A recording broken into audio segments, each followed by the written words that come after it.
Title: Homer's Quick Fix.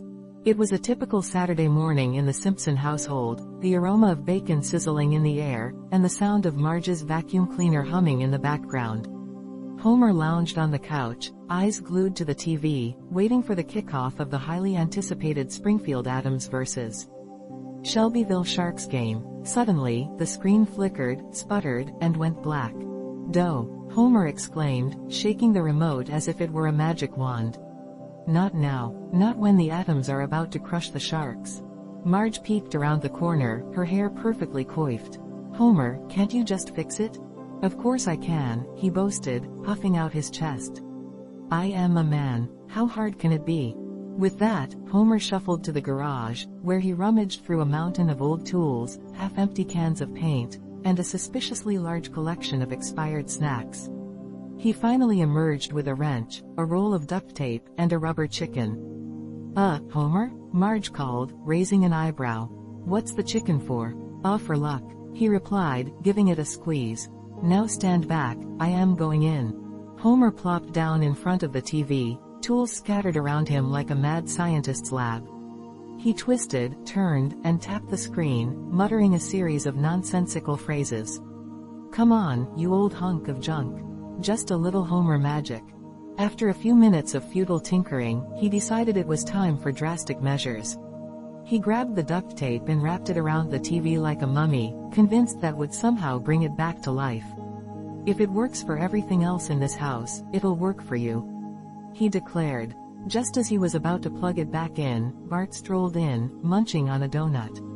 "Hey, Dad, you know that's not gonna work, right?"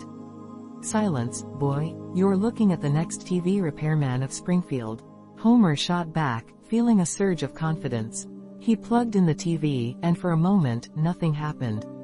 But then, with a loud pop and a shower of sparks, the screen flickered to life, showing nothing but static. "Woohoo! It's alive!" Homer cheered, but his triumph was short-lived as the static transformed into a cacophony of bizarre noises. The screen flashed images of dancing llamas, exploding pies, and a very confused-looking Krusty the Clown. "Dad, what did you do?" Lisa asked, peering over his shoulder. "I fixed it." Homer grinned, oblivious to the chaos. "Now we can watch whatever this is." Just then, Marge walked in, hands on her hips. "Homer, the game starts in 10 minutes. In a panic, Homer grabbed the rubber chicken and waved it in front of the screen. "Come on, you can do it. Just show us the game." To everyone's shock, the screen flickered again, and this time it transformed into a perfect broadcast of the game.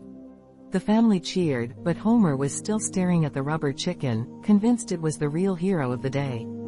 As the game played on, Homer leaned back, a satisfied grin plastered across his face. "See, Marge? All it took was a little creativity and some unorthodox methods." Marge shook her head, smiling. "Just promise me you'll never fix anything else in the house." "Deal." Homer laughed, raising the rubber chicken in triumph as the family settled in for the game, blissfully unaware of the chaos that was brewing in their living room. And so, with the TV blaring and the family cheering, Homer had once again turned a disaster into a comedic victory, at least for the moment.